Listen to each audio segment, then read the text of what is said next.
അടുത്തൊരു എക്സാമിലേക്ക് സ്വാഗതം. 10th പ്രിലിംസ് മോക്ക് ടെസ്റ്റ് 6ാമത്തെ മോക്ക് ടെസ്റ്റ് ആണ്. അതിനു മുമ്പ് 5 മോക്ക് ടെസ്റ്റ് എഴുതാത്തവർ അത് എഴുതാൻ വേണ്ടി ശ്രമിക്കുക. അപ്പോൾ ചോദ്യങ്ങളിലേക്ക് പോകുന്നതിന് മുമ്പ് മിഷൻ LDC PDF ബാച്ച് നമ്മൾ സ്റ്റാർട്ട് ചെയ്തിട്ടുണ്ട്. അത് ക്ലാസ്സുകൾ സ്റ്റാർട്ട് ചെയ്യുന്നത് ഓഗസ്റ്റ് 1 മുതലാണ്. മന്ത്ലി ഫീസാണ് വരുന്നത്. 99 രൂപ. താല്പര്യമുള്ളവർക്ക് ജോയിൻ ചെയ്യാം. Previous year question and explanation, current affairs and related facts, daily exam, ഇങ്ങനെയാണ് നമ്മൾ പ്ലാൻ ചെയ്തിരിക്കുന്നത്. താല്പര്യമുള്ളവർ 94968117 എന്ന നമ്പറിൽ വാട്സപ്പ് ചെയ്യാവുന്നതാണ്. ഓക്കെ, അപ്പോൾ നമുക്ക് ചോദ്യങ്ങളിലേക്ക് പോകാം. ആദ്യത്തെ ചോദ്യം ഇങ്ങനെയാണ്: ഇന്ത്യയിലെ ആദ്യത്തെ പൂർണ്ണ ജൈവ സംസ്ഥാനം ഏത് എന്നാണ് ആദ്യത്തെ ചോദ്യം. രണ്ടാമത്തെ ചോദ്യം: ഇന്ത്യയിലെ ആദ്യ കോർപ്പറേറ്റ് തുറമുഖം ഏത്? മൂന്നാമത്തെ ചോദ്യം: വൈറ്റമിൻ PP എന്നറിയപ്പെടുന്ന വിറ്റാമിൻ ഏത്? നാലാമത്തെ ചോദ്യം: ലോക കാഴ്ച ദിനമായി ആചരിക്കുന്നത് എന്ന്?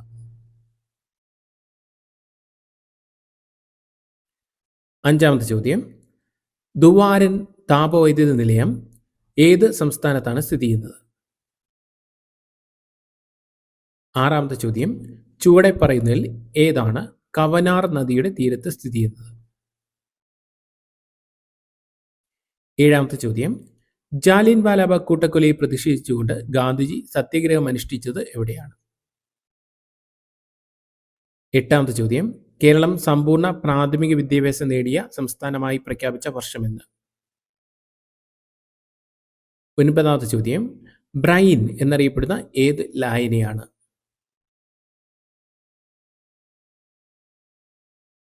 പത്താമത്തെ ചോദ്യം: മനുഷ്യന്റെ ആമാശയത്തിലെ അറകളുടെ എണ്ണം എത്ര? 11ാമത്തെ ചോദ്യം: സ്വാതന്ത്ര്യത്തിന്റെ എത്രാം വാർഷികമാണ് അമേരിക്ക 2026 ജൂലൈ 4 ആഘോഷിച്ചത്? 12ാമത്തെ ചോദ്യം: ദി സെക്കൻഡ് ഓർബിറ്റ് എന്ന പുസ്തകം ആരുടേത്? 13ാമത്തെ ചോദ്യം: ചേരുംപടി ചേർക്കുക. നിവർത്തന പ്രക്ഷോഭം 1924, മൊറാഴ സമരം 1932, സവർണജാഥ 1946, തോൽവിറക് സമരം 1940. ഓക്കെ, ഇതിൽ ചേരുംപടി ചേർക്കുകയാണ് ചെയ്യേണ്ടത്. കറക്റ്റായിട്ട് എഴുതുക. ഓക്കെ, അടുത്ത 14ാമത്തെ ചോദ്യം: താഴെ പറയുന്നതിൽ ഒന്നാം കേരള മന്ത്രിസഭയിൽ പെടാത്തത് ആര് എന്നാണ് ചോദ്യം. ശ്രദ്ധിക്കുക: KP Gopalan, TB Thomas, AD Thomas, KC George. 15ാമത്തെ ചോദ്യം: വിദ്യാഭ്യാസത്തെ കൺകറന്റ് ലിസ്റ്റിൽ ഉൾപ്പെടുത്തിയ വർഷം എന്ത്? 16ാമത്തെ ചോദ്യം: തഞ്ചാവൂർ വാട്ടം ഏത് വിളയെ ബാധിക്കുന്ന രോഗമാണ്? 17ാമത്തെ ചോദ്യം: താഴെ പറയുന്നതിൽ ഡൽഹൌസിയുമായി ബന്ധമില്ലാത്തത് ഏത്? സ്റ്റേറ്റ്മെന്റിൽ നോക്കുക. ഇന്ത്യയിലെ പൊതുമരാമത്ത് വകുപ്പ് ആരംഭിച്ച ഗവർണർ ജനറൽ. രണ്ടാമത്തെ സ്റ്റേറ്റ്മെന്റ് ദത്തവകാശ നിരോധന നിയമം നടപ്പിലാക്കി. മൂന്നാമത്തെ സ്റ്റേറ്റ്മെന്റ് 1802 ശിശുഹത്യ നിരോധിച്ചു. നാലാമത്തെ സ്റ്റേറ്റ്മെന്റ് ഹിന്ദു വിവാഹത്തിലെ കരട് തയ്യാറാക്കി. 18ാമത്തെ ചോദ്യം: ഇന്ത്യയുടെ രണ്ടാമത്തെ ചാന്ദ്രദൗത്യ വിക്ഷേപണ സമയത്തെ ISRO ചെയർമാൻ ആര്? 19ാമത്തെ ചോദ്യം: ഇന്ത്യയുടെ ദേശീയ ഗീതവുമായി ബന്ധപ്പെട്ട സ്റ്റേറ്റ്മെന്റ് തെറ്റായത് ഏത് എന്നാണ് ചോദിച്ചിരിക്കുന്നത്. ഒന്നാം സ്റ്റേറ്റ്മെന്റ് രചിച്ചത് ബങ്കിം ചന്ദ്ര ചാറ്റർജി. രണ്ടാമത്തെ സ്റ്റേറ്റ്മെന്റ് സംഗീതം നൽകിയത് ക്യാപ്റ്റൻ രാംസിംഗ് താക്കൂർ. മൂന്നാമത്തത് പാടിയത് സരളാദേവി ചൗധരാണി. നാലാമത്തെ സ്റ്റേറ്റ്മെന്റ് രചിച്ചിരിക്കുന്ന ഭാഷ സംസ്കൃതം. 20ാമത്തെ ചോദ്യം: ആണവ നിലയങ്ങളും സംസ്ഥാനങ്ങളും തെറ്റായ ജോഡി ഏത്? കൽപ്പാക്കം തമിഴ്നാട്, താരാപൂർ ഗുജറാത്ത്, കൈഗ കർണാടക, നറോറ ഉത്തർപ്രദേശ്. തെറ്റായത് ഏതെന്ന് കണ്ടെത്തുക. 21ാമത്തെ ചോദ്യം: ഒറീസയിലെ ബിർമിത്താപൂർ എന്ന സ്ഥലം പ്രസിദ്ധമായത് ഏതിന്റെ ഉത്പാദനത്തിലാണ്? 22ാം ചോദ്യം: ലോക ജനസംഖ്യാ ദിനം എന്ന്? 23ാമത്തെ ചോദ്യം: ന്യൂട്ടന്റെ എത്രാം ചലന നിയമമാണ് ഏതൊരു പ്രവൃത്തിക്കും തുല്യവും വിപരീതവുമായ ഒരു പ്രതിപ്രവർത്തനം ഉണ്ടായിരിക്കുമെന്ന് പ്രതിപാദിക്കുന്നത്? 24ാം ചോദ്യം: ഭൂമിയുടെ ഗുരുത്വാകർഷണം ത്വരണത്തിന്റെ എത്ര മടങ്ങാണ് ചന്ദ്രനിലെ ഗുരുത്വാകർഷണ ത്വരണം? 25ാമത്തെ ചോദ്യം: 50,000 രൂപ പരസ്യവിലയുള്ള ഒരു അലമാര 45,000 രൂപയ്ക്ക് നൽകിയാൽ ഡിസ്കൗണ്ട് എത്ര ശതമാനം എന്നാണ് ചോദ്യം. അപ്പോൾ നിങ്ങൾ ആൻസർ നോട്ട് ചെയ്ത് കാണും. ഇനി നമുക്ക് ആൻസറിലേക്ക് പോകാം. എത്ര മാർക്ക് കിട്ടുന്നു എന്ന് ലാസ്റ്റ് ഒന്ന് കമന്റ് ചെയ്യാൻ വേണ്ടി ശ്രമിക്കുക. ഓക്കെ, ആദ്യത്തെ ചോദ്യം: ഇന്ത്യയിലെ ആദ്യത്തെ പൂർണ്ണ ജൈവ സംസ്ഥാനം ഏത് എന്നാണ് ചോദ്യം. ഓപ്ഷൻ D ആണ്, സിക്കിമാണ്. ഓക്കെ, രണ്ടാമത്തെ ചോദ്യം: ഇന്ത്യയിലെ ആദ്യത്തെ കോർപ്പറേറ്റ് തുറമുഖം ഏത് എന്നാണ് ചോദ്യം. ഓപ്ഷൻ സി ആണ് കാമരാജർ തുറമുഖമാണ്. കാമരാജർ തുറമുഖത്തിന്റെ പഴയ പേര് എണ്ണൂർ തുറമുഖമാണ്. മറന്നുപോരുത്, എണ്ണൂർ തുറമുഖം. ഓക്കെ, ഇപ്പോഴത്തെ പേരാണ് കാമരാജൻ തുറമുഖം. അടുത്ത മൂന്നാമത്തെ ചോദ്യം, വൈറ്റമിൻ PP എന്നറിയപ്പെടുന്ന വിറ്റാമിൻ ഏത് എന്നാണ് ചോദിച്ചിരിക്കുന്നത്. ഓപ്ഷൻ എ ആണ് B3 ആണ്. ഓക്കെ, അതായത് പെല്ലഗ്ര വരാതിരിക്കാൻ വേണ്ടിയുള്ള വിറ്റമിനാണ് B3 എന്ന് പറയുന്നത്. ഓക്കെ, അതുകൊണ്ട് pellagra preventive okay, pellagra preventive അതിൽ നിന്നാണ് PP എന്ന പേര് വരാൻ കാരണം എന്ന് പറയുന്നത്, വൈറ്റമിൻ PP. ഓക്കെ, അടുത്ത നാലാമത്തെ ചോദ്യം, ലോക കാഴ്ച ദിനമായി ആചരിക്കുന്നത് എന്നാണ് ചോദ്യം. ഓപ്ഷൻ എ ആണ് ഒക്ടോബർ മാസത്തിലെ 2ാമത്തെ വ്യാഴാഴ്ച. അടുത്ത അഞ്ചാമത്തെ ചോദ്യം, ദുവാരൻ താപവൈദ്യുത നിലയം ഏത് സംസ്ഥാനത്ത് സ്ഥിതി ചെയ്യുന്നു. ഓപ്ഷൻ സി ആണ് ഗുജറാത്ത് ആണ്. ഓക്കെ, ഇന്ത്യയിലെ ഏറ്റവും കൂടുതൽ കടത്തീരമുള്ള സംസ്ഥാനമാണ് ഗുജറാത്ത്. അടുത്ത ആറാമത്തെ ചോദ്യം, ചുവടെ പറയുന്നതിൽ ഏതാണ് കവനാർ നദിയുടെ തീരത്ത് സ്ഥിതി ചെയ്യുന്നത് എന്നാണ് ചോദ്യം. ഓപ്ഷൻ എ ആണ് കുമരകം പക്ഷി സങ്കേതമാണ്.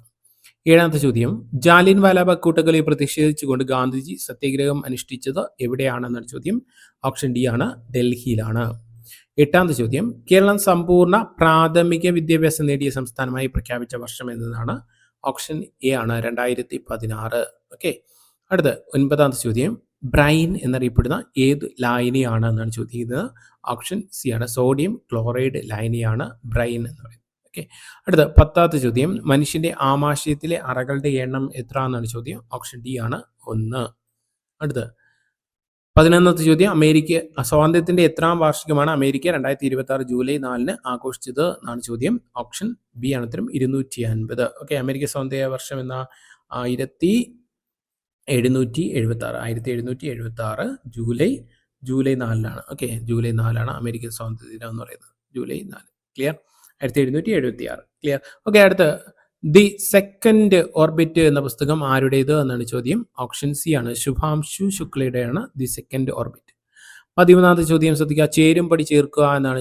നോക്കൂ, നിവർത്തന പ്രക്ഷോഭം നടന്ന വർഷം എന്ന നിവർത്തന പ്രക്ഷോഭം ഏത് വർഷമാ? നിവർത്തന പ്രക്ഷോഭം 1932. ഓക്കെ, നിവർത്തന പ്രക്ഷോഭം നടന്ന 1932. അടുത്ത മൊറാഴ സമരം നടന്ന 1940. ഓക്കെ, 1940. അടുത്ത് സവർണജാഥ നടന്ന വർഷം എന്ന സവർണജാഥ ഏത് വർഷമാണ്? യെസ്, 1924. സവർണജാഥ 1924. അടുത്ത് തോൽവിറക് സമരം ഏത് വർഷം? 1946. ഓക്കെ, 1B വരണം. 1B. Okay, 1B. അടുത്ത് 2D വരണം. 2 ഏതാ വരേണ്ട? D വരണം. Okay, 2D. ഇത് ഓപ്ഷൻ എ ആണ് വരുന്നത്. ക്ലിയർ ആണോ? ഓപ്ഷൻ എ, മറന്നു വരുന്നത്, ഓപ്ഷൻ എ ആണ് വരുന്നത്. ഓക്കെ, അടുത്ത ചോദ്യം നോക്കൂ, താഴെ പറയുന്നതിൽ 1ാം കേരള മന്ത്രിസഭയിൽ പെടാത്തത് ആരെന്നാണ് ചോദിച്ചിരിക്കുന്നത്. ശ്രദ്ധിക്കാം, ആരാണ്? AD തോമസ് ആണ്. AD തോമസിന്റെ പ്രത്യേകത എന്താ? 16ാം നിയമസഭയുടെ ഏറ്റവും പ്രായം കുറഞ്ഞ വ്യക്തിയാണ് AD തോമസ്. ഓക്കെ, ബാക്കി എല്ലാവരും 1ാം മന്ത്രിസഭയിലെ അംഗങ്ങളാണ്. കേരളത്തിലെ 1ാം മന്ത്രിസഭയിലെ അംഗങ്ങളാണ്. ഓക്കെ, അടുത്ത 15ാമത്തെ ചോദ്യം നോക്കാം, വിദ്യാഭ്യാസത്തെ കൺകറന്റ് ലിസ്റ്റിൽ ഉൾപ്പെടുത്തിയ വർഷം ഏത് എന്നാണ് ചോദ്യം. ഓപ്ഷൻ എ ആണ് ഉത്തരം 1976. അടുത്ത 6ാമത്തെ ചോദ്യം, തഞ്ചാവൂർ വാട്ടം ഏത് വിളയെ ബാധിക്കുന്ന രോഗമാണ് എന്നാണ് ചോദ്യം.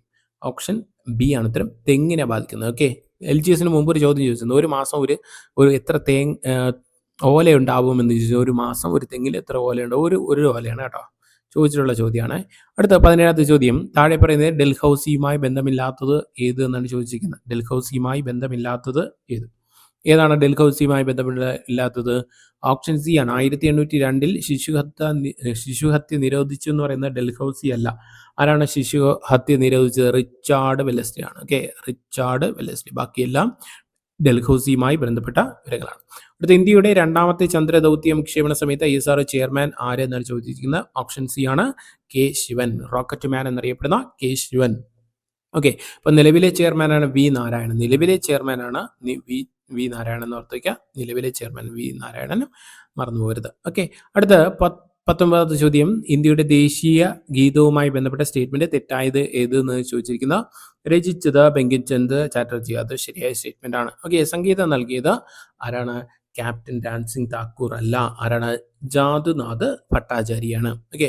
പാടിയത് സരളാദേവി ചൗധരാണി. അത് തെറ്റായ സ്റ്റേറ്റ്മെന്റ്. പാടിയത് ആരാണ്? രവീന്ദ്രനാഥ് ടാഗോർ. രചിച്ചിരിക്കുന്ന ഭാഷ സംസ്കൃതമാണ്. അത് ശരിയായ സ്റ്റേറ്റ്മെന്റ് ആണ്. ഓക്കെ. അപ്പൊ ഇതിലെ ഏതാ ശരി? 2ഉം 3ഉം മാത്രമാണ് ശരി. ഓപ്ഷൻ സി ആണ് ഉത്തരം. അടുത്ത 20ാമത്തെ ചോദ്യം, ആണവ നിലയങ്ങളും സംസ്ഥാനങ്ങളിലെ തെറ്റായ ജോഡി ഏത് എന്നാണ് ചോദിച്ചിരിക്കുന്നത്. ഓക്കെ, നോക്കുമ്പോൾ ഏതാ തെറ്റായിട്ടുള്ളത്? Option B Tarapur. താരാപൂർ എവിടെയാണ്? മഹാരാഷ്ട്രയാണ്. അപ്പോൾ ഗുജറാത്ത് അല്ല, മഹാരാഷ്ട്രയാണ്. ഓപ്ഷൻ ബി ആണ് ഉത്തരം. ഓക്കെ. അടുത്ത 21ാമത്തെ ചോദ്യം, ഒറീസയിലെ ബെർമിത്താംപൂർ എന്ന സ്ഥലം പ്രസിദ്ധമായത് ഏതിന്റെ ഉൽപ്പാദനത്തിലാണ് എന്നാണ് ചോദിച്ചിരിക്കുന്നത്. ഓപ്ഷൻ എ ആണ്, ഡോളമൈറ്റിന്റെ ഉൽപ്പാദനം. അടുത്ത 22ാം ചോദ്യം, ലോക ജനസംഖ്യാ ദിനം എന്നാണ്? ജൂലൈ 11 ലോക ജനസംഖ്യാ ദിനം. ഓക്കെ. 23ാമത്തെ ചോദ്യം, ന്യൂട്ടന്റെ എത്രാം ചലന നിയമമാണ് ഏതൊരു പ്രവൃത്തിക്കും തുല്യവും വിപരീതമായ പ്രതിപ്രവർത്തനം ഉണ്ടായിരിക്കുമെന്ന് പറയുന്നത്? അറിയാലോ, 3ാം ചലന നിയമം. Every action and equal and opposite reaction. അടുത്ത 24ാം ചോദ്യം, ഭൂമിയുടെ ഗുരുത്വാകർഷണ ത്വരണത്തിന്റെ എത്ര മടങ്ങാണ് ചന്ദ്രനിലെ ഗുരുത്വാകർഷണ ത്വരണം എന്നാണ് ചോദിച്ചിരിക്കുന്നത്? ഓപ്ഷൻ ഡി ആണ് ഉത്തരം, 6/1. ഓക്കെ, 6/1 മടങ്ങാണ്. അടുത്ത് 25ാമത്തെ ചോദ്യം, 50,000 രൂപ പരസ്യ വിലയുള്ള ഒരു അലമാര എത്ര രൂപയ്ക്ക്? 45,000 രൂപയ്ക്ക് നൽകിയ ഡിസ്കൗണ്ട് ശതമാനം എത്ര എന്നാണ് ചോദ്യം. ഡിസ്കൗണ്ട് ശതമാനം കാണാനുള്ള ഇക്വേഷൻ നമുക്കറിയാം. ഡിസ്കൗണ്ട് ശതമാനം equal to discount divided by പരസ്യവില ഇൻറ്റു 100. പരസ്യവില ഇൻറ്റു 100. ആദ്യം നമുക്ക് എന്ത് കണ്ടെത്തണം? ഡിസ്കൗണ്ട് കണ്ടെത്തണം. സിമ്പിളാണ്. 50,000 നിന്ന് 45,000 പോയാൽ ഡിസ്കൗണ്ട് എത്രയാണ്? 5,000. ഓക്കെ, 5,000 ഡിവൈഡ് ബൈ പരസ്യവില 50,000. 50,000 ഇൻറ്റു 100. ഓക്കെ, ഇൻറ്റു 100 ചെയ്യാം. ഇനി നമുക്ക് ഈ 0 വെട്ടി കളിക്കാം. ഈ 0 വെട്ടി, ഈ 0 വെട്ടി, ഈ 0 വെട്ടി, ഈ 0 വെട്ടി, ഈ 0 വെട്ടി, ഈ 0 വെട്ടി, ഈ 0 വെട്ടി, ഈ 0 വെട്ടി. ഓക്കെ, 5 കൊണ്ട് വെട്ടാം. എത്ര പ്രാവശ്യം? ഒരു പ്രാവശ്യം. അപ്പോൾ എത്ര കിട്ടും? 10% എന്ന് കിട്ടും. ഓപ്ഷൻ ഡി ആണ് ഉത്തരം. ഓക്കെ, 25 മാർക്കിൽ എത്ര മാർക്ക് കിട്ടിയെന്ന് നിങ്ങളൊന്ന് കമൻറ്റ് ചെയ്യാൻ വേണ്ടി ശ്രമിക്കുക. അടുത്ത ക്വസ്റ്റിനായിട്ട് വീണ്ടും കാണാം. Thank you.